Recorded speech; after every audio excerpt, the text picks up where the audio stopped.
We are live. There we go. Sound check.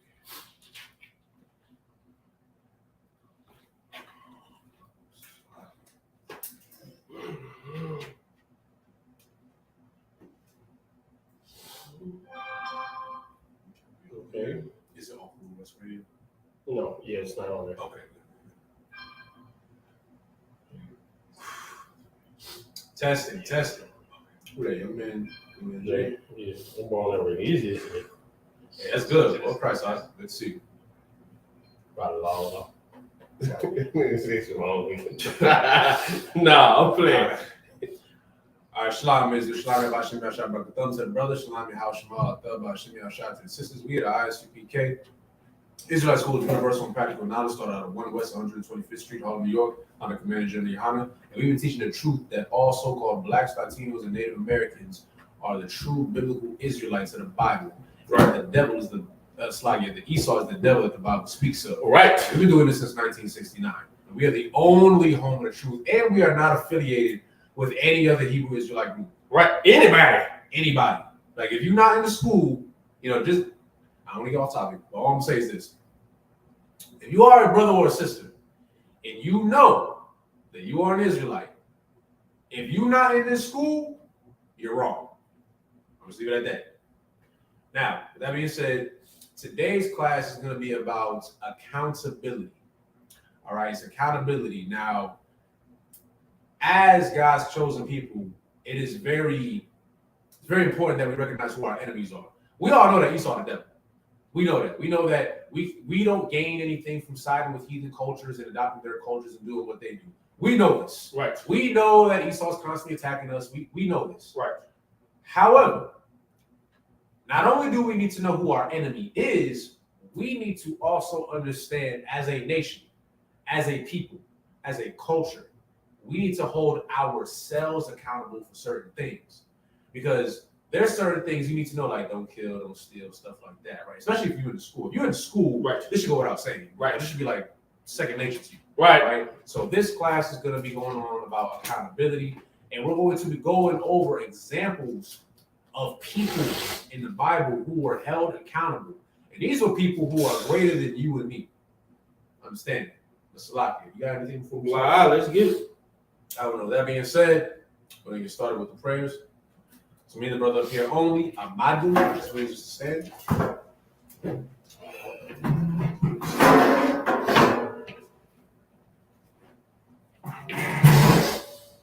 Is it,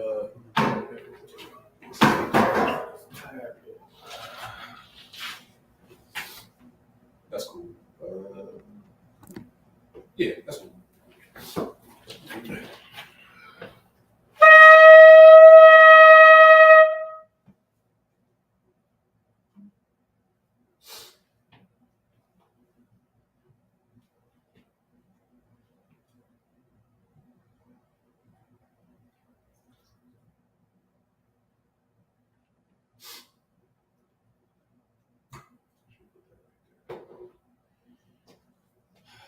Sorry, me. Sorry. La Shala, Which means to Israel in the Hebrew. Sorry, it's me.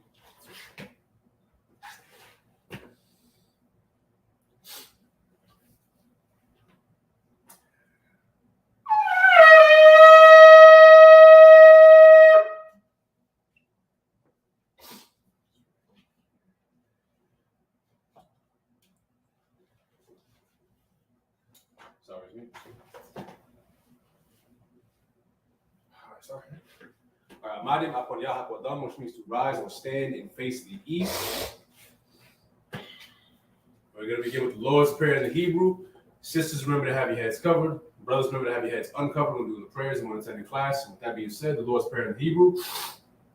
Abanawa, Shemaya, Shadash, Ayah, Shaka, Yahawah, Labka, Abaa, Zaka, Ayah, Aisha, Baratza, Kawa, Ayah, Shemaya, Talanawa, Come. Call. Call. Your woman. The woman. Asalakna. Asalakna. Kawafna. Kawafna. Asalakna. Asalakna. Kawafna. Kawafna. Wala Wala. Kabayana. Tabayana. Simon. Anasayawan. Ball. Ball. Hamashina. Anasayawan. Rayan. Yayan. Rai. Right. Kaya. Kaya. Laka. Laka. Hamalakwa. Hamalakwa. Allah.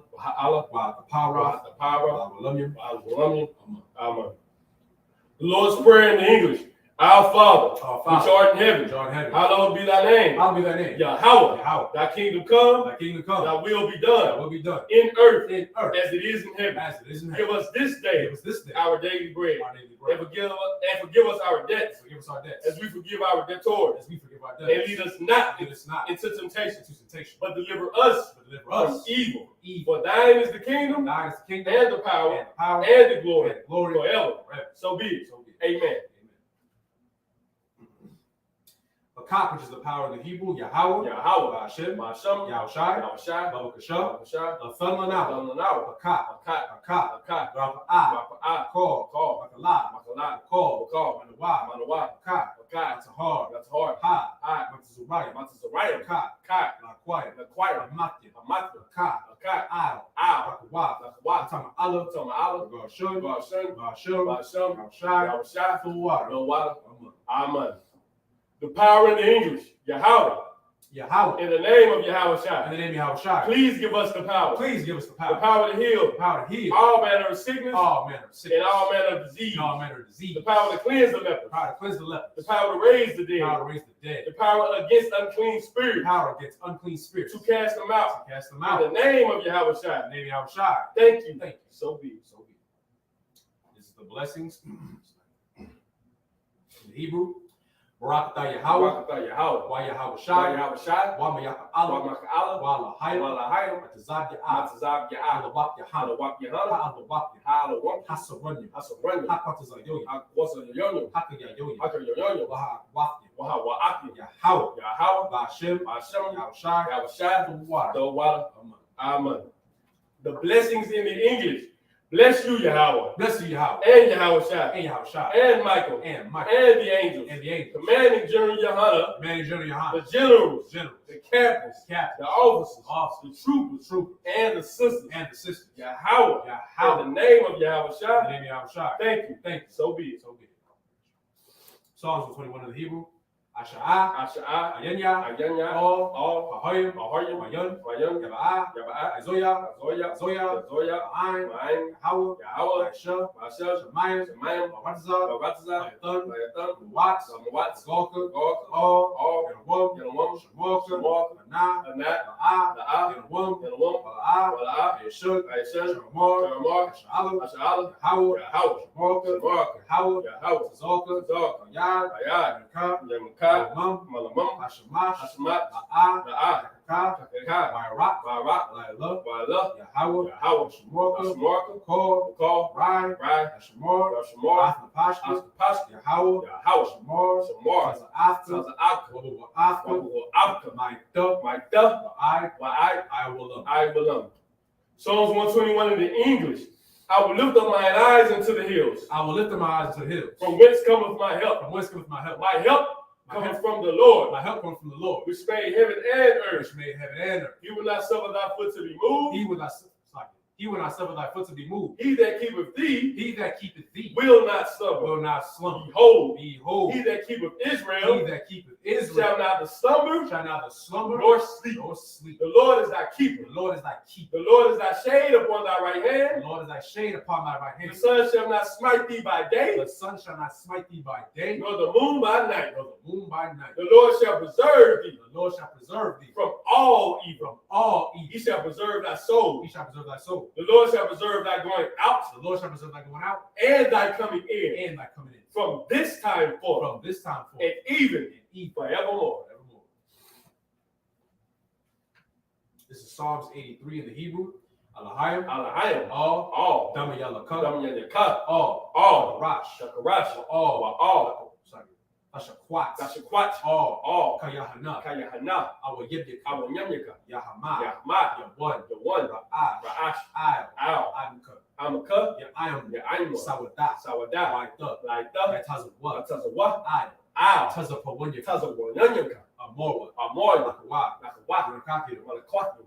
Magoya. Magoya. Wala'a. Wala'a. Yazakar. Yazakar. Shum. Shum. Yasha'ala. Yasha'ala. Awada. Awada. Kaya. Kaya. Nawa. Nawa. Atazawa. Atazawa. Labat. Labat. Yakadwa. Lakabra. Alika. Alika. Waryath. Waryath. Karathwa. Lakarathwa. Wahoya. Yaharya. Adawam. Adawam. Wa. Wa. Yashima'ala. Yashma'ala. Mawa'aba. Yama'aba. Wagoya. Guardian. Ball. Ball. Waimawan. Waimawan. Waimalat. Waimalat. Adashah. Ayashad. Amishad. Amishad. Tazawar. Tazawar. Gum. Gum. Ashawar. Asawar. Nalawai. Nalawat. Aimum. Aiman. Kaiwa. Taiwa. Sarawai. Zarwat. Bunya. Bunya. Wat. Wat. Salah. Salah. Aisha. Aisha. Lahum. Lahum. Mudya. Kamanya. Kasaya. Kasaya. Sara'ah. Sara'ah. Kayabya. Kayamya.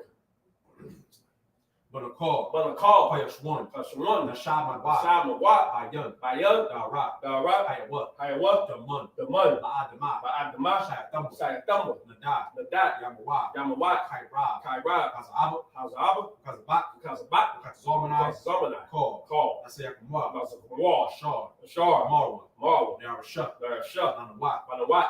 Af. Nawath. Nawat. Alahayam. Alahayam. Alahayat. Alahayat. Shayatamba. Sayatamba. Kagogla. Kagogla. Kwash. Kwash. Lapanya. Lapanya. Rawaka'a. Raka'ah. Ka'ash. Ka'ash. Saba'ira. Daba Ira. Ira. Ya'ira. Wa. Wat. Kalahaba. Kalahabat. Salahat. Salahat. Haryum. Haryam. Kun. Kun. Tharadakma. Daradakra. Wasa'ira. Wasa Arika. Wabasa. Wabaska.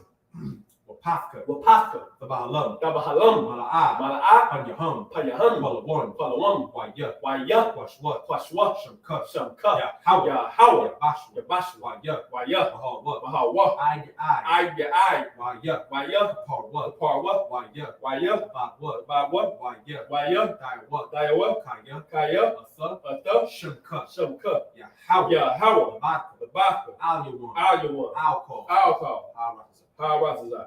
Psalms 83 in the English. Keep not thy silence, O God. Keep not thy silence, O God. Hold not thy peace. Hold not thy peace. And be not still, O God. And be not still, O God. For lo, For lo, thine enemies thine make a enemies tumult. make a tumult. And they that hate And thee they that hate have thee lifted up the head. have lifted up the They head. have taken crafty They counsel have taken crafty counsel against thy people against thy people and consulted and consulted against thy hidden one. against thy hidden. They have They said, have said, Come come, and let us cut them off let's cut them off from being a nation, from being a nation. that the name of In Israel the name of Israel, may be no more maybe no more in in remembrance. remembrance. For they have consulted together with one consent. For they have consulted together with one They consent. are confederate against thee, They are confederate against thee. the tabernacles of The Edom, tabernacles of Edom, and the and Ishmaelites, the Ishmaelites, of Moab, Moab, and the and Hagarenes, Hagarenes, the Baal, Baal, and Ammon, and Ammon, and Amalek, and Amalek, the Philistines, the Philistines, with the inhabitants of Tyre. with the inhabitants of Tyre. Assur also is joined with them. So also was joined with They them. have hope in the children of Lot. They have hope in the children of Salah. Lot. Salah. Do unto Do them unto them as unto the Midianites, as to the media, as to Sisera, as to as Sarah, to Jabin, as to at the Jabin, brook of and Kison, the brook of which Kison, perished that endure. which perished and They endured. became as dung for the earth. They became as dung for the earth. Make their nobles like Orel, Make the nobles like a and red, like Zaid, like Zaid, yea, yea, all their princes that survived, all their princes about. and as And Amun, as our movement who said, said, Let us take to let ourselves us take to ourselves the houses of God houses of God in possession. in possession. Oh my God, Oh my God, make them like a wheel, make them like a whip, as the stubble before the wind, as a stubble before the wind, as the fire burns their wood, as the fire burneth the and wood, as the flames set up the mountains on fire. as the flames set the mountains on fire. So persecute them So persecute them with thy with tempest, thy tempest, and make them afraid and make them afraid with thy storm. with thy storm. Fill their faces with shame, Fill the faces with shame, that they may seek thy that they name. may seek thy name. O Lord, Oh Lord, let them be confounded let them be and confounded troubled and troubled forever. forever. Yea, Yea, let them be put to shame let them be put to shame and perish, and perish. that men may know That men may know that thou, that thou, whose name alone whose name alone is Yahweh, is Yahweh, art the most high the Most High over all the earth. of all the earth. Sorry, excuse me.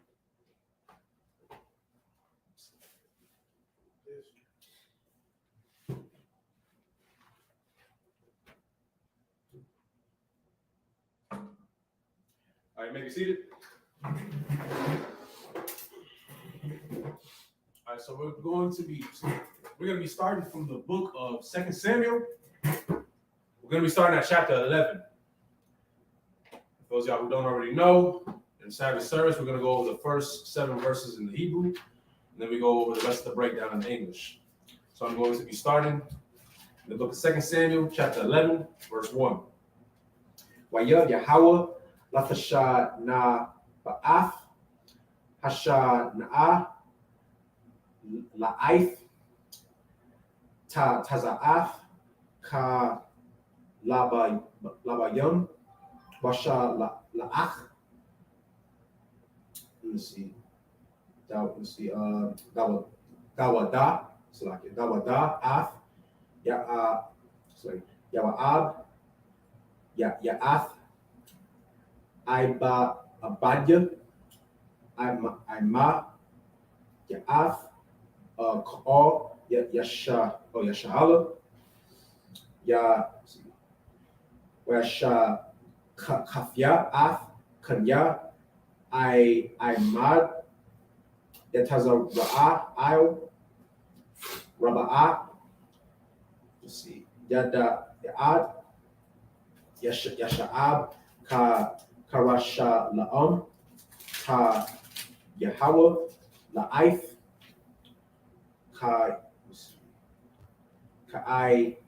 Kairab, also Kairab, Yaquab, Dawada, Ma'il, Mashakaba'a, Yatha La'ad, Il, Pa'ap, Mayath, Ala'ad, Yara'a, Aisha, Rakatazaf, Ma'il,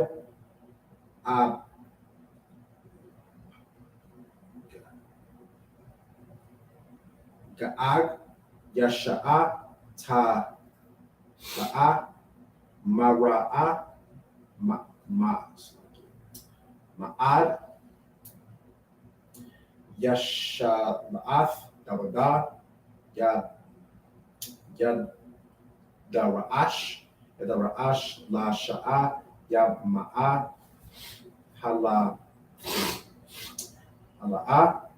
Alaya, Taza'ath, no, Ta'ath, Ka'ath, Shaba'ai, Ma'ath, it's like a Ka'ath. Alayam, Ashaf, Adawa'ah, Afya, Yashala'a, Dawada, Mala'a, Bayam, Aqua'ah,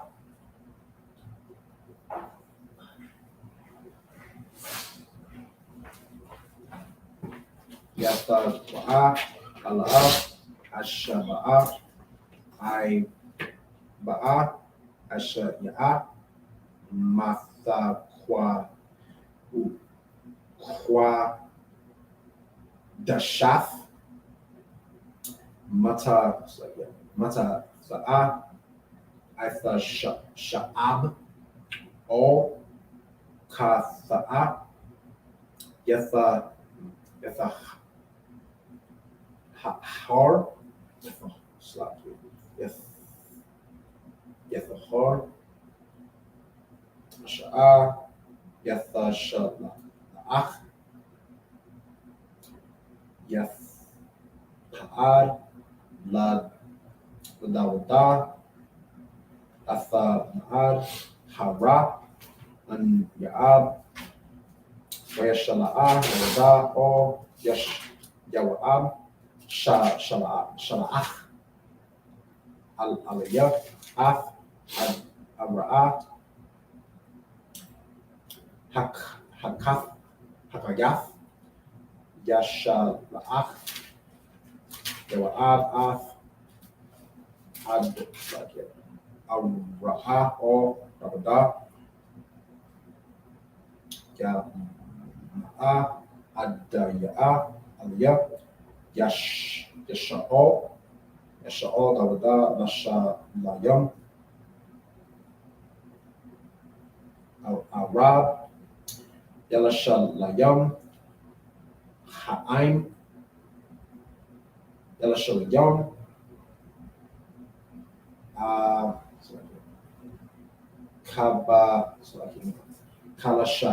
Kala Kama'ach. Okay, that's it. All right, so we're going to be starting from 2 Samuel chapter 11, verse 1.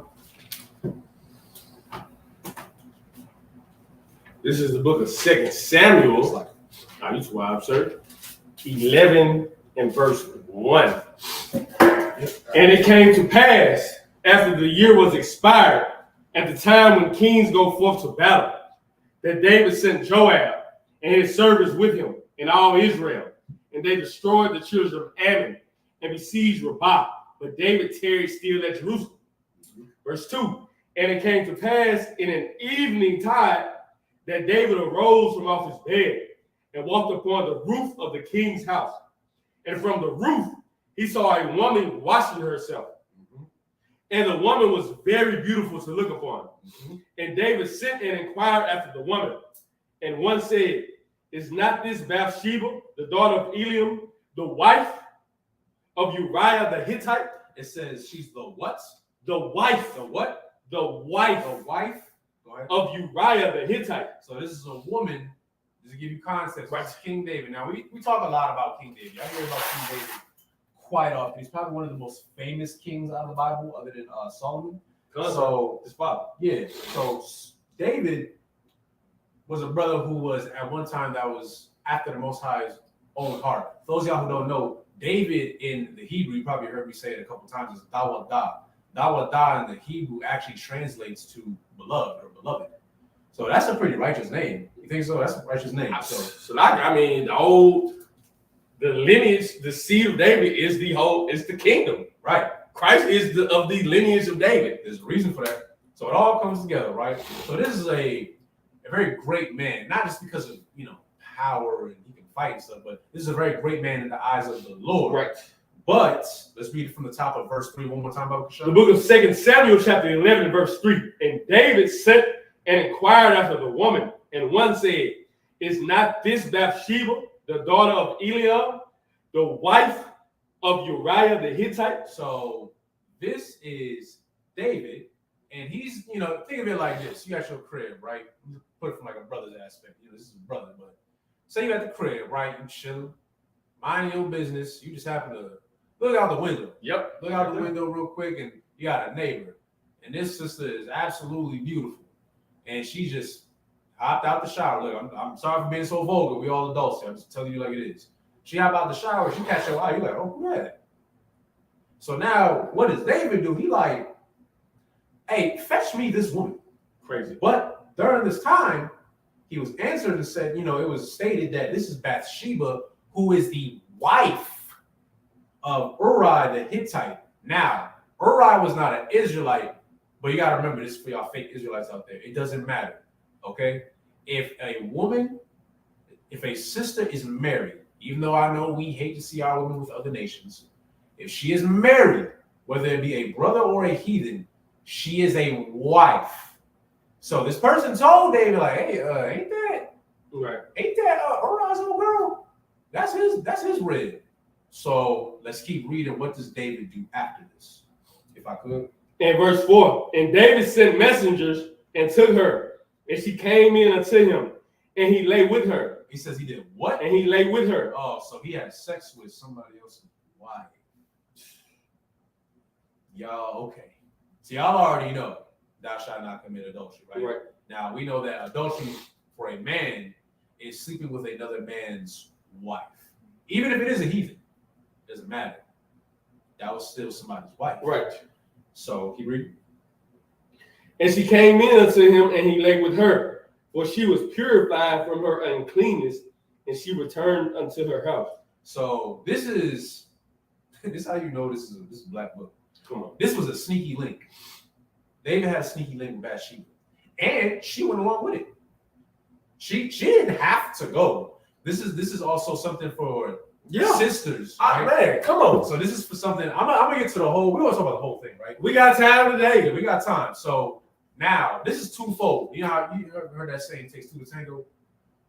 Never heard that? Bro, no, I heard it. I'm saying, okay. I'm like, but yeah, it takes two. It takes two. It takes two. So David was wrong. Right. Bathsheba was wrong as well. Now, this is something that I know a lot of sisters, y'all fall for this, right? Not in the school, of course. If you really want West, you're not gonna fall for something like this. But for women in the world, so-called blacks and Latinos or Latinas, Slovakia, in the world, y'all fall for this.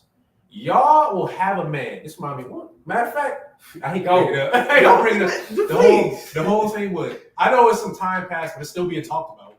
The whole thing that happened with Usher. Right. So Keke Palmer is a sister who had a man, right? A lot of y'all sisters out here, y'all will have a man. But then you go to, let's say, I can bring up this one. Y'all looks like a Chris Brown concert, right? Yeah, y'all love Chris Brown. And we'll sit there and you know, a matter of fact, I remember it was not that long ago. I don't know if it was a brother, but there was a man who his girlfriend, she went to this Chris Brown concert, whatever. And, you know, Chris Brown, I mean, look, Chris Brown, he's in the world. You know, he gonna do whatever feels good. The boy on coke, anyway. Okay, the boy on coke, anyway. Sloppy. I know he can dance. There's a reason why he can still dance. smoke cigarettes. Yeah. So, point being said, he danced with this woman. Now, she could have said no at any given point. But she went up there. And a lot of you sisters in the world, y'all have like, what is it, celebrity crushes? And a lot of y'all will fold and y'all will betray y'all man and sleep with another man because he is of higher status. That's it. That is what happened right here. Bathsheba, like, she's looking at it like the king, baby, he want me? Hell yeah, I'm gonna go over there. Uriah, who that? A wife to who? I don't belong to nobody. And she went over there, she had sex with him. So this is what happened. Go ahead. So like, now the sisters be like, they'll be like, yeah, I got somebody, but you know, it's whatever. It's what they try to outfit. Right. Yeah, you're a whore. Right. So that, like, my point being made is it took two, right? So they both wrong in this aspect, right? And David, even though he was king, he started getting full of himself. Right. His ego got to him right here, or I should say his lust really got to him. That's what really got to him. He was notified that this woman belonged to somebody. But David didn't care. He said, Bathsheba is bad. I want her. And then the cold part is, verse 4, read from where it says, for she was purified. For she was purified from her uncleanness, and she returned unto her house. So after he had sex with her, what did he do? The same thing that a lot of brothers do in the world. You don't got what you got, how you doing with? Didn't even really care about it. Didn't even really care at that time. You just gave into your lust. So now that we get the grand scheme of things, let's continue. Go to verse 5. And the woman conceived and sent and told David and said, I am with child. Verse 6. And David sent to Joab, saying, send me Uriah the Hittite. And Joab sent Uriah to David. And my fault. But just saying again, so Uriah, this was Bathsheba's husband, right? So now she got pregnant. Now there's a baby. Right. So David sent to Joab, saying, send me Uriah the Hittite. So he wants to see Uriah. Let's see why he wants to see him. Go ahead. And when Uriah was coming, is it Uriah or Uriah? It's Uriah. Uriah. All right, so like. And when Uriah was coming to him, David demanded of him how Joab did, how the people did, and how the war prospered. And David said to Uriah, go down to thy house and wash thy feet. And Uriah departed out of the king's house, and there followed him a mess of meat from the king. But Uriah slept at the door of the king's house with all the servants of his lord, and went not down to his house. So really? Uriah. Really? So Uriah, this was a man who was strongly devoted to his duty. All right, so David, he's a soldier. Thank you. I don't think there's another word. Yeah, that's the perfect thing. This man was a soldier. He had a wife. Right. He didn't know what was going on, but he had a wife at home. And instead of, like, David told him, like, hey man, like, go check your house, like, wash up, you know, take the day off. Yeah, go home. You know, like, go home, go check with your wife. Like, you good, man? But Uriah is such a, like you said, that's the perfect word. He was a soldier. This man was so devoted to his king and so devoted to his kingdom that he said, nah, I ain't gonna do that. He's like, let me read that real quick. Go ahead. Start from the top of verse 9. Verse 9. But Uriah slept at the door of the king's house with all the servants of his lord, and went not down to his house. So he slept at the door. Like, he was that dedicated to his job. How can I, as a soldier, as a man who fights beside another man, it's like going to camp. How can you, as a brother in the school, take the day off from camp when you don't have to? You ain't got a job. You ain't got nothing to do. You off that day. You decide to not go to camp because you tired, you lazy. A soldier? A real man? A real soldier. Who really for this truth? Who really for the king? And he going to war. Right. He's gonna show up when the battle is needed. He don't want to go home and go have sex with his wife, have relations with his wife. He doesn't want to go home and rest on his laurels. He wants to go back to the battlefield and get it cracking. Right. No, that's that's excellent. Like that's something for all brothers to know. Right. It doesn't, like I said in the book, it doesn't matter what your rank is, from trooper. I don't even say young man, because as a young man, you can't be in the camp, but you can still be involved. You pass young man Jay. You can pass out the There's still work to be done. Right. There's still work to be done. So I get it. We get it. Like, we all suffer temptation. I understand that some brothers, you know, you got your red at home. You're like, man, I just want to stay home. Right. Man, I want to stay home. Let's say you don't got a red. You want to play the game. That's weak. It's crazy when I said it out loud. Right. That's you want to play the game. You want to play a game? You want to play a game? Niggas out there fighting? And you want to. And you know what's crazy? Watch something happen. The day you not there. The day you not there, a brother get hurt. A brother got hurt. Maybe if you were there, maybe that brother wouldn't have got hurt. Somebody's getting cut right now. and here's the thing. Here's the thing about it. No one may scold you. Right. You could tell, whoever, I'm not feeling well, or I got this going on, or whatever. You could lie. You can lie. And here's the thing. As brothers, as priests, we're not around you all the time. Right. You get my point? But the Lord sees you. So let's say we may never find out. Right.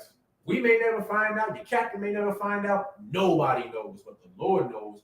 And then that feeling you get, you like, damn, I should have been there. That's guilt. Come on. Because Accountability. And you should feel like that. You should. You shouldn't have put yourself in a position to feel like that. Right. But if you do feel like that, that's you. That's something in your spirit. It's you feel convicted. You're like, damn, maybe if I was there, maybe that brother wouldn't have got stabbed. Because I would have been on. I would have been on. That's why you need to take that into accountability. This is a great accountability. He walked into the crib. He know this is what he normally do. He walked into the crib and tell me, hey, this is what we're gonna go on. And it's funny how the spirit works, because you really, once you get to discussing it, you really see why this officer, hey, it's not a young officer. This man, hey, this brother is seasoned. This man comes in here and say, we're gonna go over this. And you see how the spirit works, and he shows you that's why we're going over this. Because every account in this Bible could be used for today. It's right. Hey, that was awesome, man. Wow, I appreciate that, but I can't take all the credit. I know. I learned that from men above me. I still learn from men above me. Right. That held me accountable. Right. I might slip up and they be like, what's going on with you? Why? Hey man, I expect better. I'm like, damn, right? And it's not even like a hard check. It's like something subtle, like, come on, man. I'm like, damn, all right. But something in my spirit was like, okay, let me get it together. So, it's funny. I was on the phone with Precinct Officer Karatazar this morning, like a couple of hours before we had Sabbath service. And we kind of did speak on accountability, and we kind of spoke on shame. Ooh, shame holds you accountable. We were talking about your parents. There's not a worse feeling for a child than disappointment. Yep. There is. Man. Ass whooping is not, it hurts, but for a little while. But disappointing someone who depended on you, believed on you, trusted in you, and you break that trust, oh man, it's hard to get it back. Yeah. If I could, you hit it on the nose because Like it, sir. No, you hit it. No, like you hit it on the nose because like I bring up that analogy quite a bit. Like it's different when your parents are, or really anybody, like somebody that holds you to a high regard when they're disappointed in you. Like you can be mad, but if a brother tells me, man, I'm disappointed, I'm like that hit a little different. It makes me want to like, okay, what do I need to work on? Because trust is earned, not given, earned, right? So getting back to the scriptures right quick, right? So let's see, we ended 9. So we're at 10. We ended at 9. So we got to an example of Uri. You know, suppose he's not even a right Israelite. That's the cold part. All right, but we can still take something from this. Right. So we can start from the book of 2 Samuel, chapter 11, verse 10. And when they had told David, saying, Uriah went not down into his house, David said unto Uriah, camest thou not from thy journey? Why then didst thou not go down into thine house? And Uriah said unto David, the ark and Israel and Judah abide in tents, and my lord Joab and the servants of my lord are encamped in the open fields. Shall I then go into mine house to eat and to drink and to lie with my wife? As thou livest and as thy soul liveth, I will not do this thing. That's cold. That's a soldier. That's one West. That's man. All right. I can talk all day about that one, but we're just gonna keep it rolling. Right? Let's go to verse 12. And David said to Uriah, tarry here today also, and tomorrow I will let thee depart. So Uriah abode in Jerusalem that day and tomorrow. And when David had called him, he did eat and drink before him, and he made him drunk. And at even he went out to lie on his bed with the servants of his Lord, but went not down to his house. So this man refused. Like he wanted to be with Abner. He wanted to be like that. This man was so devoted to his king. Come on. He's like, man, I'm gonna kick it with y'all. I'm gonna drink with y'all. I'm gonna do this with y'all. But I understand that even though you as my king, you're telling me to go here, I understand that my services are needed here. Right. So I'm gonna stay here. I'm gonna deny my flesh. Right. That's what this man, he was a soldier. A soldier. There's nothing more to it, right? So let's see, go to verse, let me see. Morning, Oh, okay, no, we do have to read this part. All right. Yeah, we got time. Yeah, 14 and 15. The book of 2 Samuel, chapter 11, verse 14. And it came to pass in the morning that David wrote a letter to Joab and sent it by the hand of Uriah. And he wrote in the letter saying, set ye Uriah in the forefront of the hottest battle, and retire ye from him that he may be smitten and die. And what? And die. So that's sad. Ooh, okay. So it's like, don't get it twisted. We love King David, right? But let's just say this was not his greatest hour. Right. Okay. So this was a man. We're holding him accountable. Even though he was a great brother, we are going to hold him accountable because the Lord held him accountable for this. So this man had a soldier who was devoted to him. You know what's funny? The same way he was devoted to Saul. Come on. Remember that, right? Because he was devoted to Saul. Saul tried to kill him on multiple occasions. And David still loved Saul so much that he rode up on Saul, went up on, and then cut a piece of his garment real quick and said, see, I could have got you. Come on. I could have got you, but I'm going to let you go. That was a flex, right?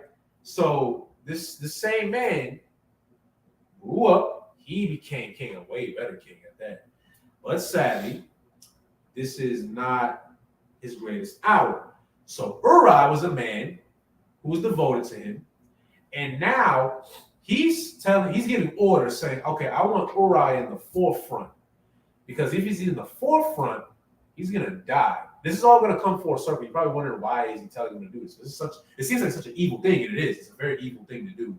Because this man was like, this is your road dog.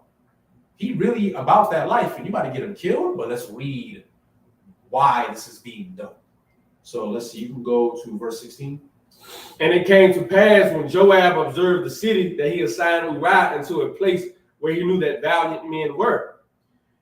And the men of the city went out and fought with Joab, and there fell some of the people of the servants of David, and Uriah the Hittite died also. So Uri did die.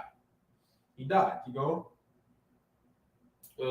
Verse 18. Then Joab sent and told David all the things concerning the war, and charged the messenger, saying, when thou hast made an end of telling the matters of the war unto the king, and if so be that the king's wrath arise, he say unto thee, wherefore approach ye so nigh unto the city when ye did fight? Knew ye not that they would shoot from the wall? Okay, so now you can actually skip down, go to verse 26.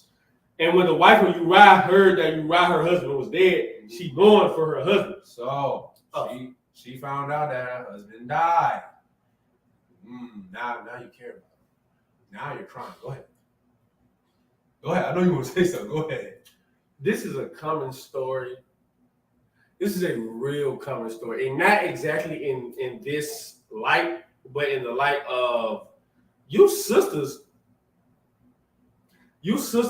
would lie on your man, argue with your man, have a problem with your man. And what do?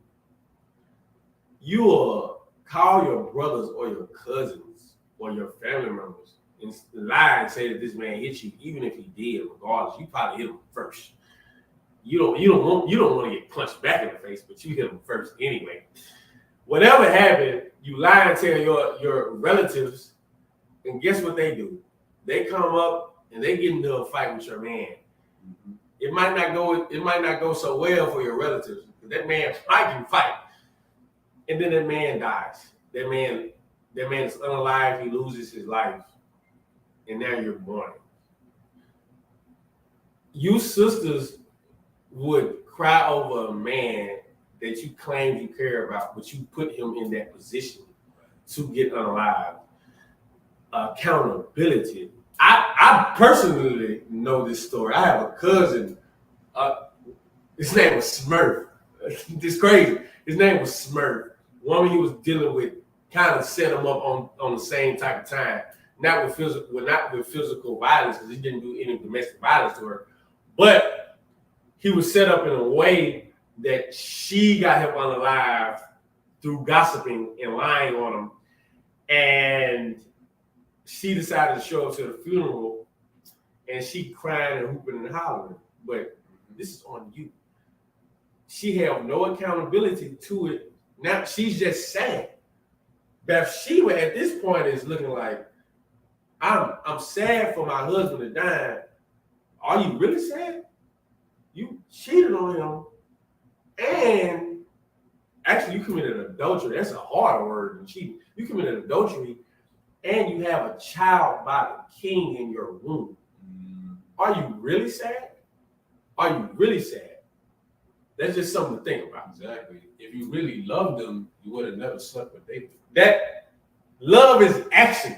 That's what you don't get in the world.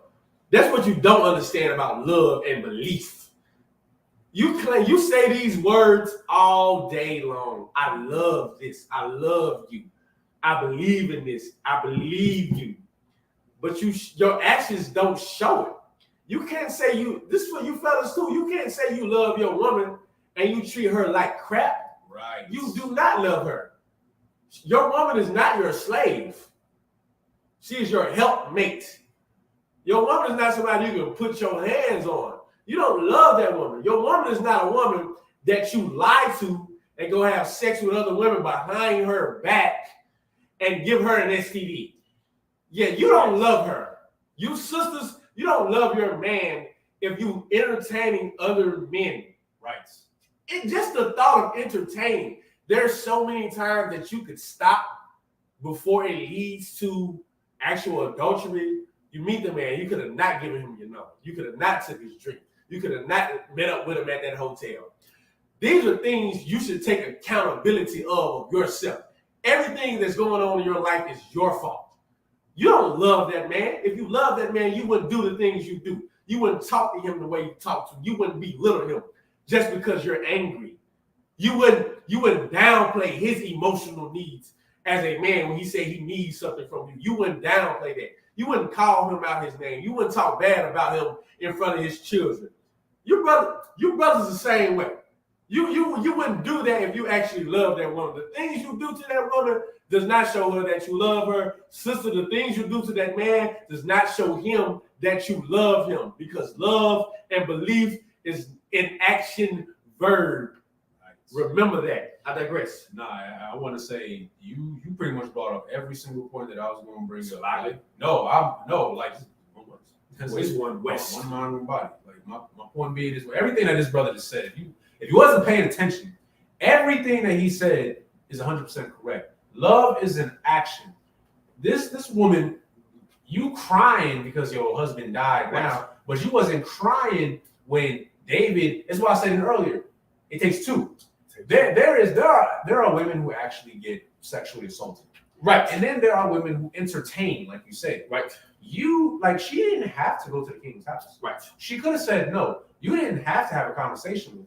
You could have said no. You didn't have to get undressed for him. Right. But you didn't say no. You chose to do these things.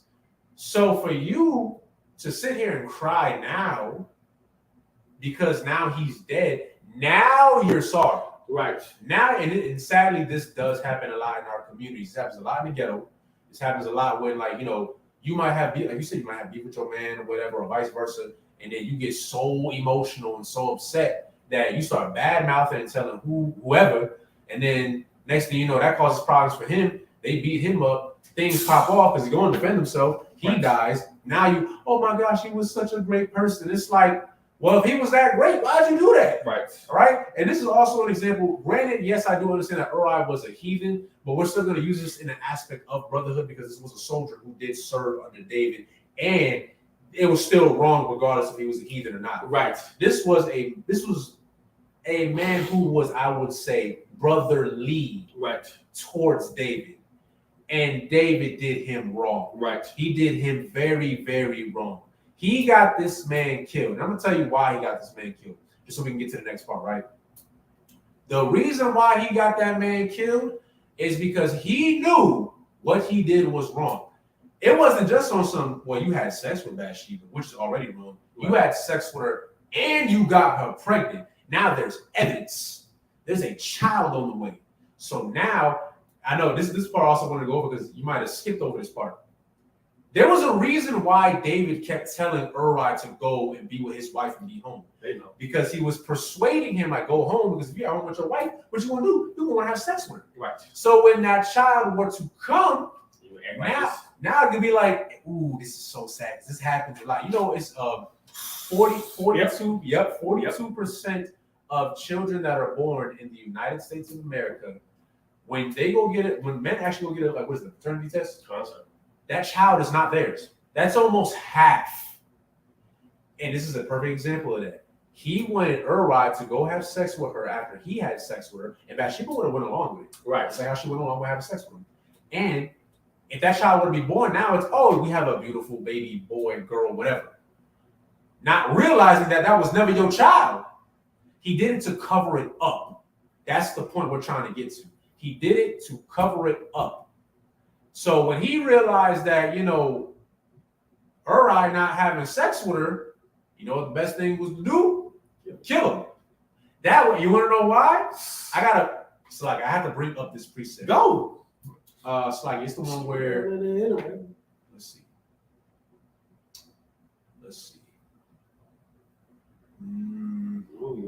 It's a precept where a woman can only remarry after she's widowed. You gotta dig for that one. You can just say it. I just want to get the precept, just so everybody will know. If I can find it real quick. If I can't find it, it's okay. I'll paraphrase it. 1 Corinthians. Yep. 7:10. Yep. Look at us. Just so everybody knows, we gotta bring up the facts. The book of 1 Corinthians, chapter 7, verse 10. Go ahead. And unto the married I commend ye, not I, but the Lord. Let not the wife depart from her husband, and if she depart, let her remain unmarried, or be reconciled to her husband, and let not the husband put away his wife. But to the rest speak, I, not the Lord. If any brother have a wife that believeth not, and she be pleased to dwell with him, let him not put her away. And the woman which hath an husband that believeth not, and if he be pleased to dwell with her, let her not leave him. For the unbelieving husband is sanctified by the wife. I believe it's way down there. Actually, 39. 1 Corinthians 7:39. We'll start at 38. Okay. So then he that giveth her in marriage doeth well, but he that giveth her not in marriage doeth better. The wife is bound by the law as long as her husband liveth. There we go. That's what I'm looking for. But if her husband be dead, she is at liberty to be married to whom she will, only in the Lord. So this is what I wanted to get at. So 1 Corinthians 7:39. Right. So for any sisters out there who might have any confusion of this, for any of y'all fake Christians or whatever, a woman is only allowed to remarry when her husband sadly has passed. Because again, the Lord don't want you to be alone. That's another indication that the Lord never wanted you to be alone. So that's the only time. All right, you have to be, your husband literally has to pass on. He has to leave the earth. That's the only way you can have another man. And really, it's not another man because your man is already gone. Right. So that's why, again, going back to 2 Samuel chapter 11, that's why he wanted Uri to die. Because now she's free from the law. Right. So now he can take Bathsheba. And no one can say anything. Now it's okay. Oh, her husband's gone. Right. Now, if she's pregnant and they have a child, it's okay. It's all a cover-up, right? So now that y'all get the understanding of what's actually going on, and sadly this does happen a lot today. Now, let's go to 2 Samuel chapter 11, read verse 27. It's the last verse. Oh, hi, yeah. 7, what? Chapter 11, verse 27. 11, locked. What am I in Kings? It's going crazy right now. I went to go find her. Y'all give me. Nah, you 11 and 27. Go ahead. And Joab sent messengers to David. Nope, like it. And when the morning was past, David sent and fetched her to his house, and she became his wife. Now it's his wife. Go ahead. And bare him a son. Yeah. But the thing that David had done displeased the Lord. Displeased the Lord. That's why I said in the beginning. We as brothers, even towards each other, we might not me and his brother, we're not around each other all the time. Right. So whatever I may do or whatever he may do that the other might not see, just because we don't see it does not mean that the Lord doesn't see it. So go ahead. The Lord saw all this. Go ahead. The book of Ecclesiastes, chapter 12, verse 14. For God shall bring every work into judgment with every secret thing, whether it be good or whether it be evil. Here's what you don't know. There's an angel recording everything that you do. Everything, from good or bad. That's why we always tell you, act as though someone is always watching. There's an angel recording what you do. And the Lord is going to judge you based off the law. The law is for you to get judged on. Once you know the judiciary system, you understand how the Lord works. He is the judge, the ultimate judge. There's an angel who's writing everything down that you do according to the law. He said he abided by the law today, or he disobeyed the law today. He put in work today, or he didn't put in work today. Every secret thing that you do will be judged by the Lord. Going back to the story, that's why the Lord took that child. The Lord is going to give you a righteous judgment for the things that you do. Nothing is hidden from him. He's not, you have to understand, he's not directly looking at you. He's just getting the report from a brother that's from an angel that's over you, that's assigned to you. The report that he's getting, you have to imagine there's a crime, say, yeah, you can't murder somebody. And then the prosecution comes in and say, sir, he murdered somebody. We have video evidence. Here you go. And it shows the judge. Yeah, but you're going to jail for 25 to life. That's the same way with the Lord. Hey, Satan, here's what this is actually in the story of Jude. Satan is arguing with, I believe it's Michael, the angel Michael, about Moses' bones and trying to put Moses' bones in the Garden of Eden, which is Israel, the kingdom of heaven. And Michael is arguing in the defense of Moses. Satan is arguing against Moses for what he did, which was that's crazy because that's actually going to be our next example. But anyway, when you look at the judicial system, it's based off the Bible. You have the Lord, who's the ultimate judge, the Most High God, who's the ultimate judge. You have the law, which you're being judged off of. That's why Christ said, I'm not judging you. Moses is judging you, the Mosaic law. Moses is judging you. You have your defense attorney who will be your angel, who's trying to fight for you to stay afloat, who's trying to fight for you to be alive, to stay alive. And there's Satan and his minions sitting there saying, well, Lord, he's been smoking weed, he's been selling crack, he's been doing drugs, he's been having sex with whores, he's been passing STDs on to other women. Yeah, we need to get him up out of here. And the Lord ultimately makes that judgment. Right. You need to be a brother that, hey, the prosecution don't have much to prosecute on. You want to have a hell of a defense team. Here's how you have a hell of a defense team. Keep the law. Keep the law. Keep it. The Lord would not take your child he wouldn't have taken David's child if David didn't do what he did within sin. I digress. If I could, I'm going to read this quick precept and then we're going to get back to 2 Samuel. So this is Proverbs chapter 15, verse 3, going off of what this brother just brought out, where it says, the eyes of the Lord are in every place, beholding the evil and the good. Come on. Everything this brother just brought out. The Lord's going to see everything that you do. And you want to be the type of brother like, look, you might fail sometime. Okay. Get into the habit of not failing. Right. You don't want to get to the Lord. Now it's your time of judgment. And he's looking at your rap sheet. And let's say you got good here, you got evil here. And then your good stop like right here. Right. But then your evil hit the floor. And he gonna look at you like, well, according to this book. Yeah, there was some times you served me, but you did more bad than good. Yeah, you're not gonna make it into the kingdom. That's gonna hurt. That's gonna hurt. And that's what it's like. I don't want to give away just but we'll just keep going. I kind of already gave it away. Yeah, you kind of already gave it away. So we'll skip around a little bit for 2 Samuel chapter 12. So you can read. Okay, you want to start the analogy? Huh? You want to hear the analogy?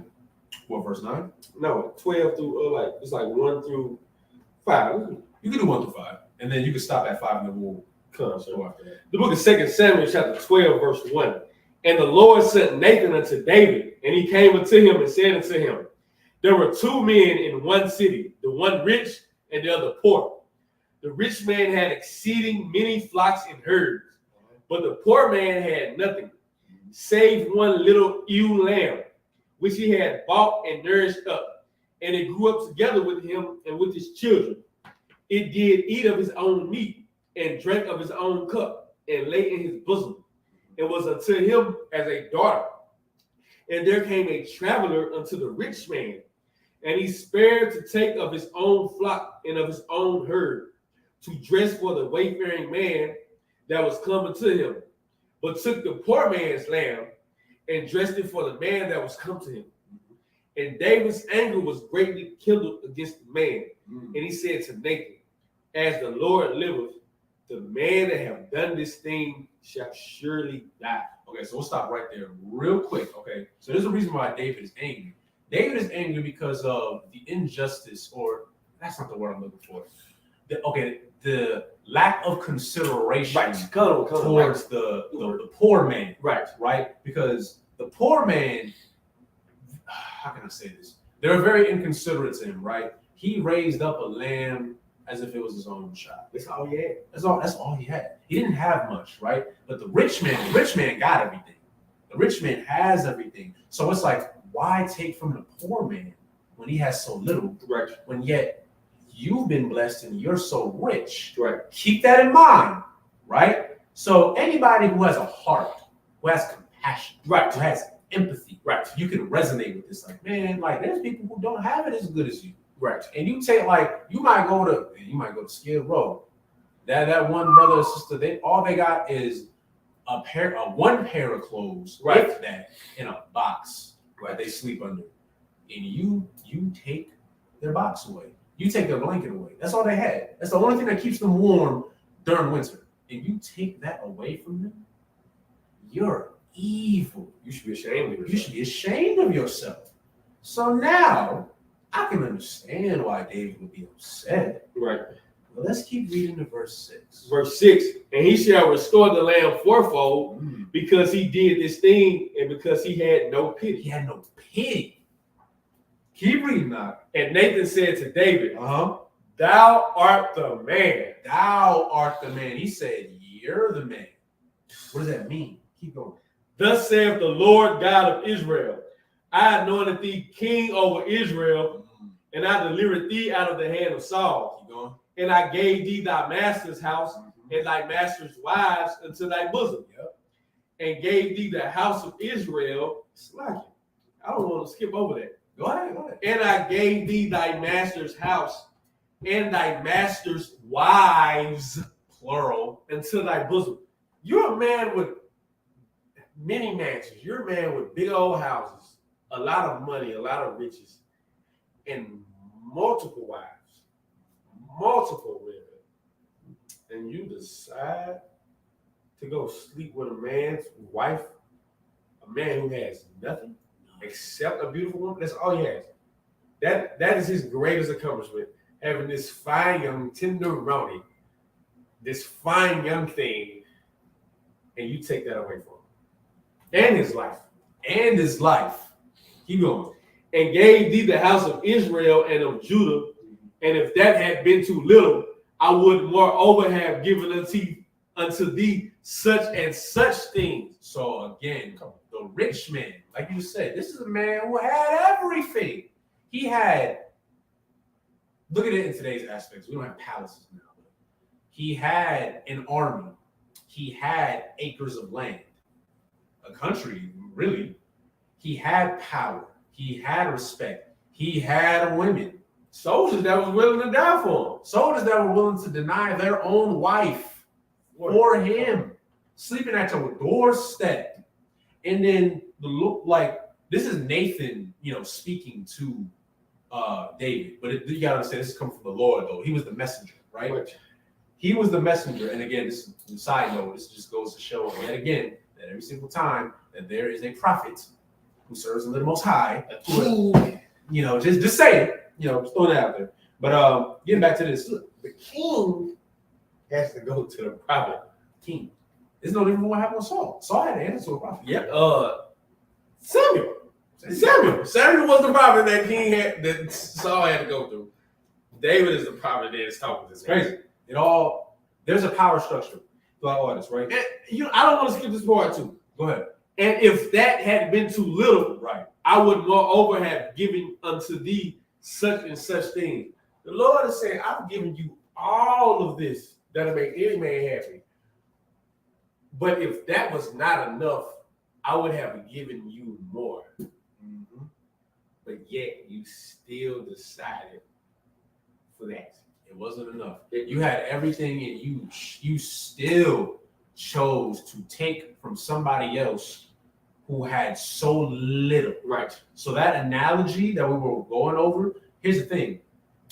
When Nathan was telling David about what happened, there wasn't a literal lamb that was being taken away. That was a metaphor. Bathsheba was the lamb. And he took the lamb, which was Bathsheba, Right. from the poor man, Uri, who he was a soldier and he had a wife. That's it. He didn't have anything else. And you still took from him and got him killed to cover up what you did. Right. Going back to nobody else knew, but the Lord knew. That's why he sent Nathan. Keep going to verse 9. All right.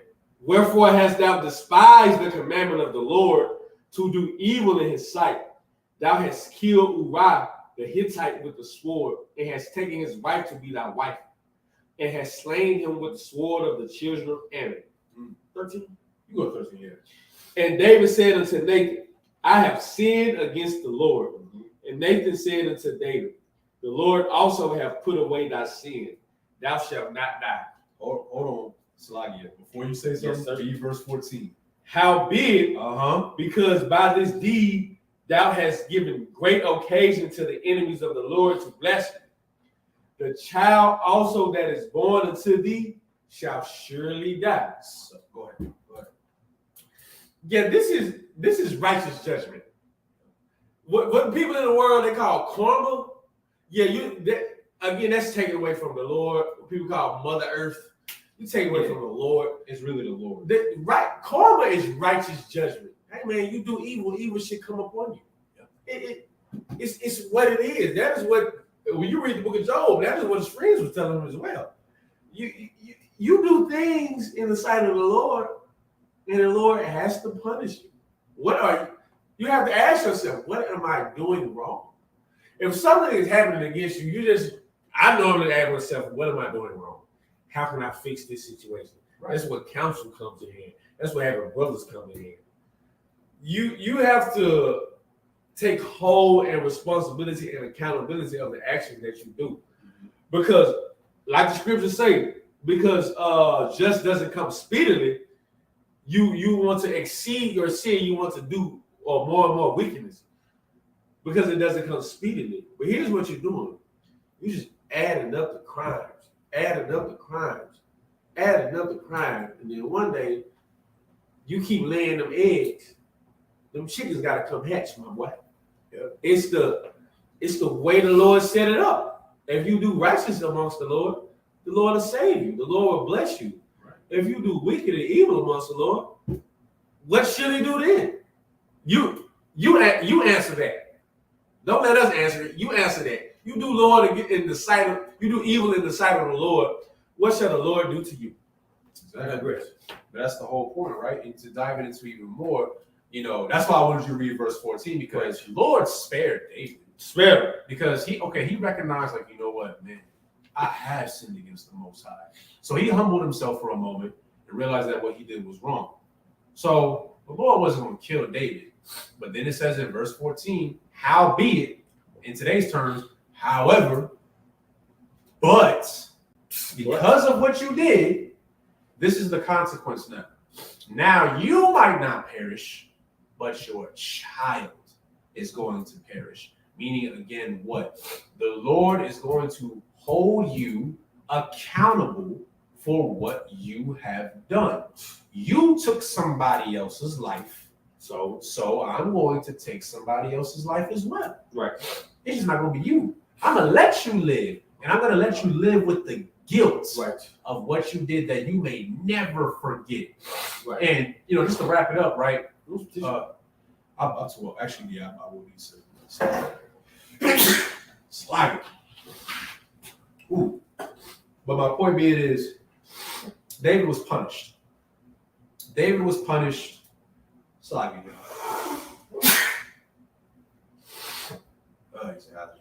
David was punished for what he did. And like I said earlier, this was a man who was way greater than me and you. Right. This was a man. Wow.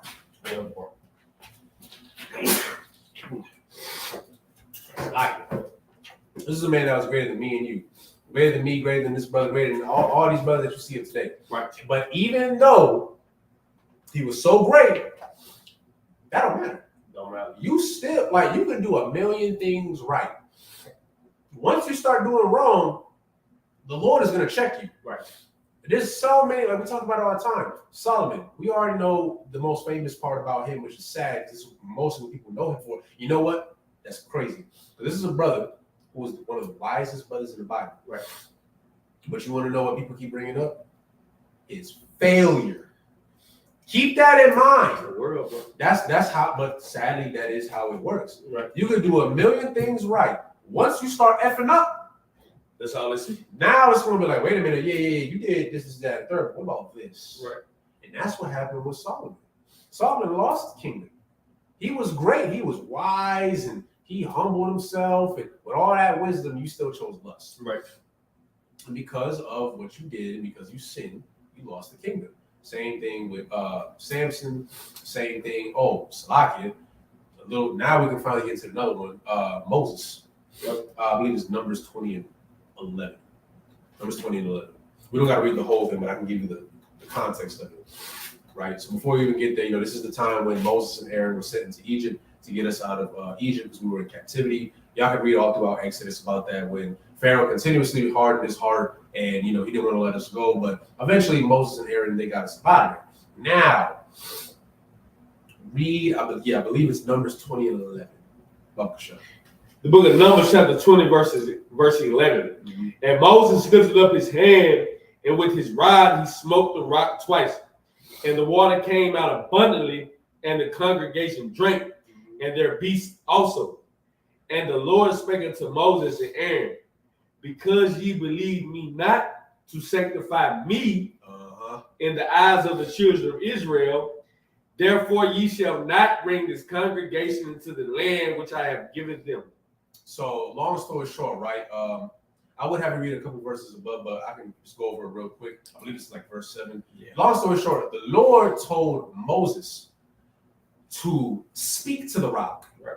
All right, to show the power of the Most High, because you gotta understand, slacking for my language, we niggas, okay? There's a lot of brothers and sisters who are very ignorant, just like how today, and we're given certain things and we take it for granted, just like how David took what he had for granted. We took for granted the fact that we were being brought up out of Egypt, and I always use this same saying because it's in the Bible about how we complained about being brought up out of Egypt. We were hungry, we were tired, and we said we literally said, I would rather go back to Egypt. I would rather go back to captivity than to sit here and go through this BS. Right. When the Lord literally sent men, prophets, to get us up out of captivity. However, during this time, sadly, because we so ignorant and we chose to go against the Most High, we did two things, really four things when you bring it all together. But we complained to Moses and Aaron so much that it caused them to err. Aaron erred because he got so upset because we kept saying, like, where is this God you speak of? Like, where are they? So we were so ignorant. We're like, well, we want something tangible, right? Something that we could see, something that we could worship. So Aaron knew better, but he still folded and decided, okay, you know what? Give me all your gold. Give me all your gold jewelry, all your belongings. Right. And he made a golden calf. He made a golden calf, and then we started to worship the calf. Not the Most High, a freaking object that we saw being made in front of us to represent a God. And then we started to praise this calf. Moses got so frustrated that he was given a simple order. All he had to do was speak to the rock. Honestly, speaking to the rock would have caused less effort than actually striking the damn rock. Right. But he got so frustrated because we running our mouth that he struck the rock. Now, y'all need to understand the significance of that.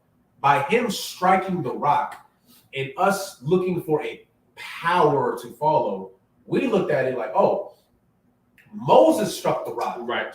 That's why the water came out, and that's why we can drink. So we wanted to instinctively give credit to Moses.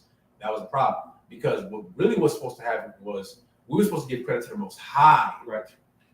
Moses will speak to the rock to prove again, I don't know how much more he had to prove at that point, to prove that the Most High is with us and the Most High is going to take care of us. Right. But because he struck it, we didn't do that. And you know what? You want to know what happened in the end? Moses, a Levite, who will be a so-called Haitian today, a fantastic brother, right, was not allowed in the kingdom because he made that one mistake. He was held like you know how painful that is? Imagine, that's why I said you do a million things right. You do that one thing wrong. It could be at the most crucial moment. You ain't gonna know. The Lord will know. And then you I did all that. And I'm not gonna get rewarded. That's crazy. I don't know about y'all, but I would be vexed on a whole nother level. I'd be like, wow. I did a lot. Man, and that's what you figures definitely should know. Oh, yeah. One sin is not greater than another. You can't call a woman a whore and talk about her whoring or talking about a man being a rainbow person. I think that's I think it's about the only word I can use. Yeah, right. Yeah. Counsel. Or whatever, and you have relations with horse. You can't. What is What's up? Dang, I forget the precept. But you basically cannot pull the mote out of brother's eye when you got the mote in your eye though. Which one's on? When Christ was saying you can't talk about somebody else's sins when you out of sin. Right. Okay. I know what you're talking about. Yeah, every hypocrite is a sinner, and every sinner is a hypocrite. Yeah, you can't tell somebody that they should stop whoring when you smoke cigarettes. Right. It doesn't. You can't be a priest and prophet of the Lord, a wise man of the Lord, and you're out here, you're sitting on the low and want to tell people in public not to sin. It just doesn't work like that, man. You don't. That's that thing that you like, oh Lord, ain't tripping. This is small sin. Yeah, there's no small sin. You break one of these least commandments, it's like you're breaking them all. That is what Christ said. It's like, can I get James? I think it's 2:10. Why am I probably already going to be there anyway? Because it's literally going exactly off what you're saying right now. Yep.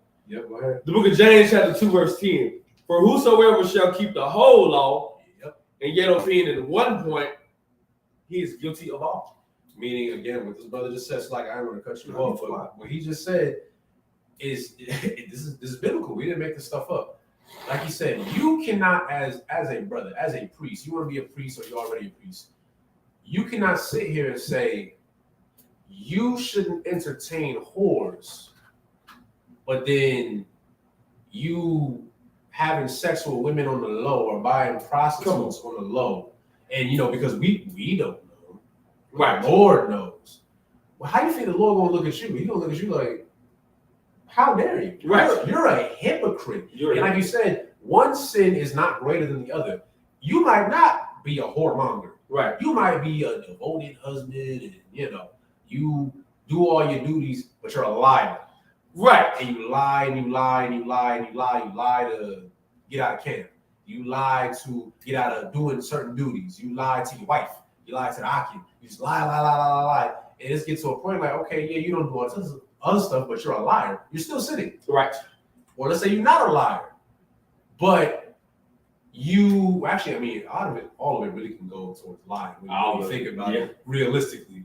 But let's say you might not be a habitual liar. You don't lie that much in your eyes. Right. And you tell women, oh, you should cover up. You should be modest and be like this. But then you up in Sexy Red's comments talking about some Pound Town or I don't even know her name. Was it what a chick with Suki? Whatever the hell. Something like Sukiana. Sukiana or who's somebody else? I don't know. Lotto or a lot of them. But they push that, and we can as priests say, no, you shouldn't chase after women like that. You should dress modest, Right. But then it was good with you. Like you can't do that. You can't. Now it's like, hold up now. I thought that's what you say you didn't like. So you gotta reevaluate yourself and be like, hold on now. I said this because women pay attention. Right? They do. Women pay attention to what brothers do. That's why women dress the way they dress. Exactly. You can sit here and say, "Oh, we don't like that," but you do like it. You do. Stop doing it. When I go to I go to the club. When I go to the club, I like to find women that's modestly dressed. I've seen women with t-shirts. Them the women I be getting at, the ones with t-shirts and jeans on. It's something about it. It's something about it with a t-shirt and jeans. She's dressed down, she's dressed regular, but she's looking so fine. You can shout it. We can see that thing in a potato sack. You do not have to flood it for everybody. I'm a man. I know what it's shaped like. You can still look good and be dressed. Yeah, you don't have to walk out in a whore's attire. Leave something for the imagination, please. Yeah. Matter of fact, Romans 14:12. No, I'm starting at 11. For it is written, as I live, saith the Lord, every knee shall bow to me, and every tongue shall confess to God.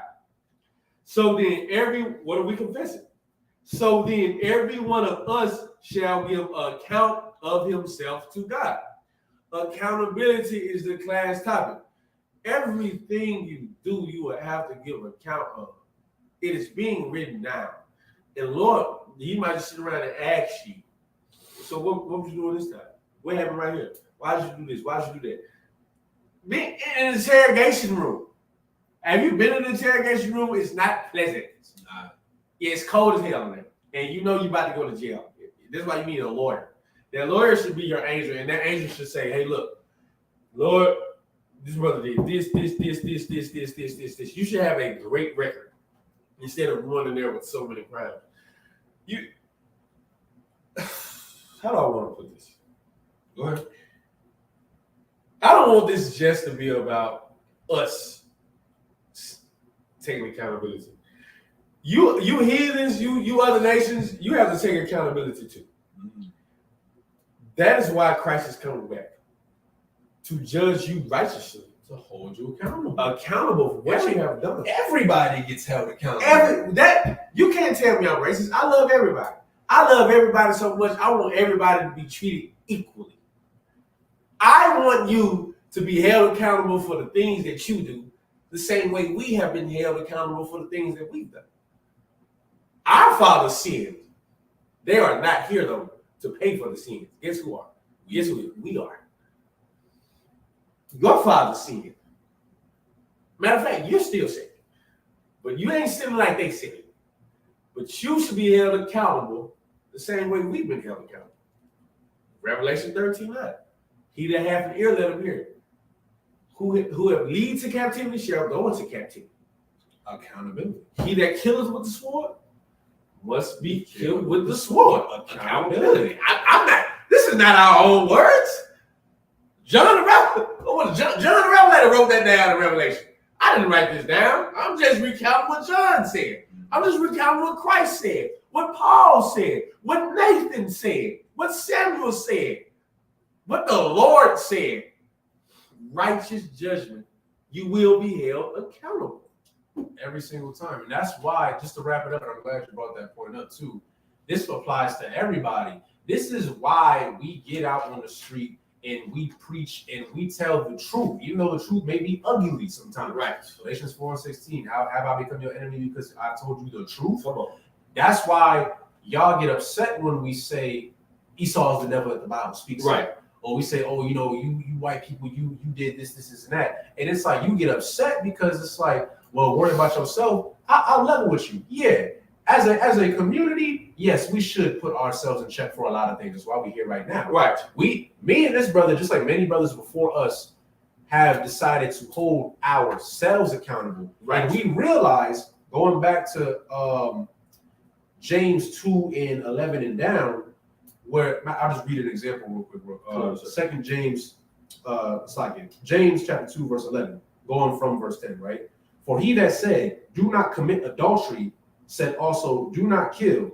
Now, if thou commit no adultery, yet if thou kill, again, thou art become a transgressor of the law. So we understood that before we can change anybody else, we got to change ourselves. Okay? I can't go out here and say you shouldn't be chasing whores, but I'm still doing it. Chasing whores. I can't tell you to get off drugs if I got a blunt. I can't tell you to be brotherly towards your brother, but I'm fighting with my brother every time. Or don't kill nobody, but I'm out here killing nobody. Like it don't work like that. It don't work. So we got to hold ourselves accountable, and the Lord is also going to hold you heathens accountable for what you continue. Because there's this thing of, oh, it happened a long time ago. No, you still do this stuff. Systematic racism is still a thing. I can bring up all the statistics, but that'll be a whole other class. I'll be talking all day. Right. Point being is, we are holding you accountable because the Lord is holding you accountable. Right. We say it every time. We don't care about what you look like. I don't care if you got white skin, blonde hair, blue eyes. I don't care if you're light skin, dark skin. Like your appearance has nothing to do with anything. Right. I don't care about that. The Lord doesn't care about that. It's the crimes that your people continue to commit. Right. Just like how this is for white people out there, you hold us accountable. Right. Like when we say, oh, you guys are killing us, but then you turn around and say, but you guys kill each other. You guys gang bang. Right. You guys chase whores. You guys let your women walk around like this. And you know what? Rightfully so. You know what? I'm not even mad at you. Right. I mean, I'm gonna be honest. I'm not even mad at you. You're holding us accountable. Right. Fair enough. What we're doing is the same. Right. We're holding you accountable. That's not just as an individual, but as a community. Because not all black women are whores. Right. Not all Latinas are whores. Right. Not all brothers are whoremongers. Right. But because of the way me and you look, we are going to be perceived a certain way. So why is it that you're allowed to hit us with the stereotypes? We chilling. We in the house. We doing Sabbath. We ain't doing nothing. We're serving the Lord. We're serving the Lord, right? We're not committing any of these acts. So if you are allowed to hold us as a community accountable, well, it's only fair that we do the same to you. Right. Because whether or not if we do it, the Lord is still going to do it.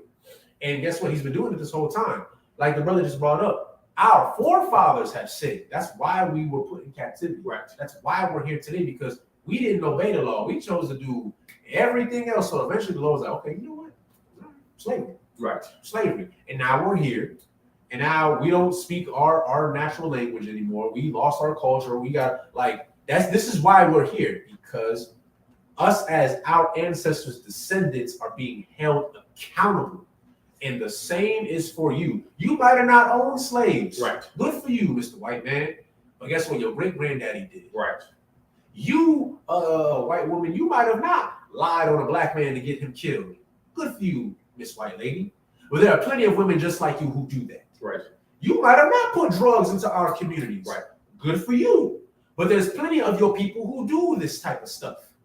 I'll even take it a step further. Dare I say, you might not even hate black people. Right. But there's too many of y'all that openly do it. So we gotta hold all of you accountable. And this, if I may, go ahead. You benefit from it.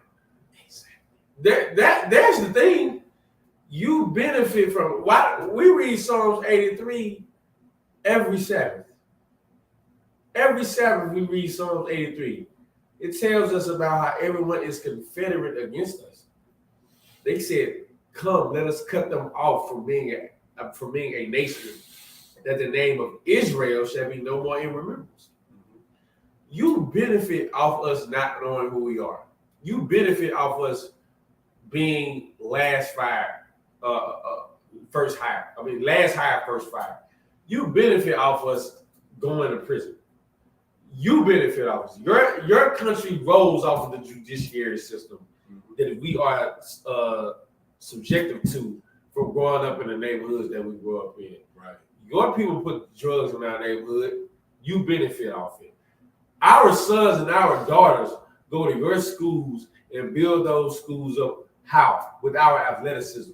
You think the science department of Miami University got all that money because of the science department in Miami University? No. In the 80s, Miami University, in the 90s, Miami University science department got all that money because of Michael Irvin, because of Warren Sapp, because of great black and Hispanic men playing sports. Black and Hispanic men put their lives on the line daily for you to benefit. Look at those billionaires, the Robert Krafts. Look at the Jim Irsay's, those NFL owners, those NBA owners, getting paid, getting billion-dollar wages off the back of blacks and Hispanics and Latinos. Exactly. This country has been built off the back of us, and you think that you don't deserve judgment. Those Arabs got judgment according to you for 9/11. Japan got what word I just said? Reminds me. Japan? Yeah, but now what word I just said about Arab? They got justice according to you. They got righteous judgment according to you because of what they did in Pearl Harbor. You bombed them with nukes. They got righteous judgment according to you. Where's your judgment? Every kingdom on this earth has faced a righteous judgment from the Lord. Egyptians, Assyrians, Babylonians, Persian Medes, the Grecians, the Romans. why do you think you're gonna pass judgment? Exactly. No, it doesn't work like that, man. The Lord's gonna judge everybody, including you. Hey, that's why we tell you live it up now. Live it up now. You should go to Disneyland and Disney World, and you should watch all the little movies you can get right now, all the little any fun you can get. You should live it up in your little suburban area with your white picket fences and golden retrievers and your nice college tuitions. Go live it up. It's coming down. Exactly. It's going down. And guess what? It's righteous judgment. And it's happening right now. If I may, right me in the class, it's happening now. We just had a hurricane. We had a little minor earthquake. Now the economy is just, forget about it. It's just horrible. Now, I just found out, we was actually talking about this last weekend. Now in California, if you make 110K a year, which sounds like a lot of money, right? You are considered low income in California, which is crazy. I'm gonna tell you right now, I don't make that. Not close. So I'm like, if that's low income, I'm not just poor. I'm poor, right? So I'm like, the economy is like it. The world itself is changing, and Esau's kingdom is coming to an end. Why? Because the Lord is holding you accountable. Right. You are no different, like you just said. You are no different than the Egyptians. You are no different than the Romans and the Grecians. You are no different than the Assyrians. You're no different than the Persians. You're no different from any other nation that has committed crimes against God's chosen people, right? Or just people in general, really, and benefited off of it. Like you said, like white people, like you do, like as much as you don't want to believe it, some of y'all do understand, but a lot of y'all white people, y'all don't understand. You just being white in America, you're already at an advantage. I ain't saying you're gonna grow to be a billionaire. Right. I'm not saying that. You still might have to work a 9 to 5, and you still gonna struggle and stuff too. But I'm saying your odds of success, is a lot better, than somebody that looks like me and this brother. Right. I ain't saying there aren't black people that are rich. Right. There are black people that are rich, but we come from nothing. Right. Like I don't have generational wealth. Right. You might have generational wealth. I know plenty of white people that I went to school with who straight up said that, I'm gonna go work for my family after I get out. And they could because their family owned land. Right. They had a company that they ran. They had generational wealth. Some of them, dare I say it, their great ancestors owned slaves. That's crazy. I met a white person when I was in the Navy. He said straight up, he admitted it. He said, my family owns all this land. I think he lives somewhere in the country. I don't know, in a country area. But he said like his great-great-grandfather was a slave owner. Right. And that's how they got that land. His land used to be a plantation.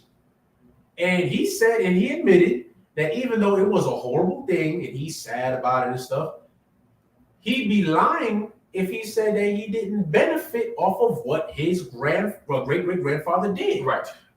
And he's where he is. Come on. Come on. It's just being real. What more do you want? What more do you want? So if you're going to hold us accountable, we got to hold you accountable. The Lord holds everybody, not just God's chosen people. He holds everybody accountable. And also, as God's chosen people, we do need to hold ourselves accountable for certain things, right? We know who our enemy is. That's why I said at the beginning. But we also got to understand that we have an enemy, but sometimes our enemy isn't always physical. Like the scriptures say, like, we argue not against flesh and blood, but against principalities and spirits, right? That's what it is, man. Right. When that spirit of lust comes upon you, sis, and you want to go sleep with Usher, because he done want to bump and grind on you or whatever, but you got a man waiting at home, you should ask yourself, what am I doing here? Yeah, Usher's gonna give you herpes. Oh yeah, he did just like I hate doing this, but just like how David had sex with Bathsheba and tossed her away in the beginning. That's exactly what they're gonna do to you. You're gonna be a long line of women that no one cares. That's your problem. You don't understand love. You would throw love away for one night. For one night. Same thing with brothers too. Come on, you'll destroy your whole. Look. I understand that brothers. I tell every brother this because they get so excited when they hear that you can have multiple wives. You got multiple wives. Right. Wives, as in that's your wife. Not a whore. Right. All right. The Lord don't want you, and I'm glad you used this earlier. You going out having sex with a whole bunch of women and not claiming none of them, and then you get an STD. Come on.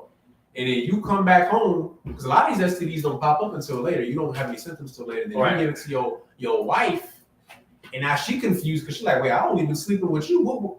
How did this come up? And then she find out she got chlamydia. Here's the thing.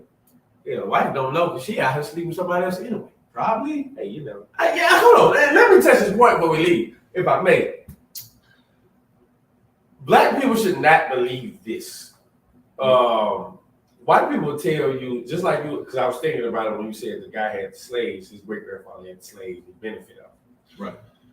Black people believe this notion that they should work 10 times harder than white people just to get the same opportunity that they have. Yeah, that's a thing that Caucasians tell you to give you hope. Yeah, you put your hope in the wrong thing. Yeah, you should work 10 times harder. And that's what older black people tell younger black people. You need to work 10 times harder than everybody else so you can get the opportunity that they need. Why the hell do I need to do all that, man? Why do I need 15 sources of income just to equal to what you got with just what you was handed down? Yeah, why am I listening to a person who's telling me this, that I should work 10 times hard, I should just work hard? Well, they stolen everything they had. Exactly. They didn't work hard for what they had. They did not work hard for what they have. Exactly. Everything that they have was stolen. They stole everything that they have, but yet they tell you to work hard. How the hell am I listening to you, you hypocrite? When you've stolen everything, when you've unalived everybody, when you've pillaged the whole land, when you've conquered everybody, when you burnt crosses in their yard, when you hung them by the stakes, anything that they had that showed them being productive members of society, you've destroyed it by blowing it up, built it up again, destroyed it again, put drugs in the community. All the men in the community that were selling drugs, you throw them in prison and leave the crackheads and the women of drug dealers, the widows, to raise the black neighborhood. And now you tell those children of those people to work hard. That's how hard I gotta work. That's slavery. That is mental slavery. And you know what's funny? I know we talking a little longer. Don't worry, we're about to wrap it up in a second, but I just want to touch on one little part, sir. Because everything you said, like we've all been there, right? Like you go somewhere and you'll have like an older brother or older sister, and they have that mentality: just work hard, and then they see you. Like I know I personally went through this when I was in the Navy. I hate to say, but it was a brother who was above me. Not in this aspect, but you know what I mean. And he stayed in the Navy for 20 plus years, where that was his life. Whole life was messed up, but this was his life. He asked me one day, well, "What do you want to do?" And I told him the truth. I said, "Well, I'm only going to be in just long enough that I can get my credentials, and then I'm going to leave." Right. And he got so angry because in his eyes, like you said, you're supposed to stay in here and work hard and be like the white man to get what they have. And I said, no, I'm going to do this.